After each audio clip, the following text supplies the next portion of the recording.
Pemirsa, 20 tahun warga di Kecamatan Kalongan, Kabupaten Kepulauan Talaut harus menikmati jalan rusak. Mereka menanam pisang dan kelapa untuk mencegah agar tidak ada korban.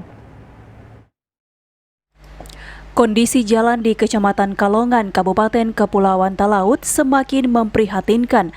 Sepanjang hampir 15 km, terdapat puluhan genangan air bahkan berlumpur yang ada di sepanjang ruas jalan yang menghubungkan Kecamatan Lirung dan Kecamatan Kalongan.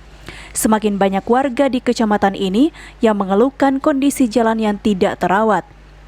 Tentunya kami sebagai masyarakat yang ada di Kecamatan Kalongan sangat berharap kepada pemerintah Provinsi Sulawesi Utara, dalam hal ini Bapak Gubernur dan dinas terkait, untuk dapat memperhatikan kondisi jalan yang ada di wilayah kami, khususnya Kecamatan Kalongan.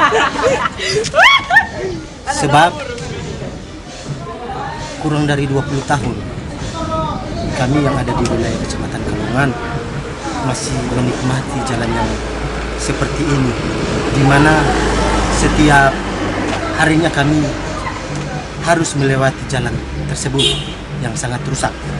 Untuk mencegah tidak ada kendaraan yang terjebak dalam lumpur yang dalam, warga menanam pisang dan kelapa di jalan yang tergenang air.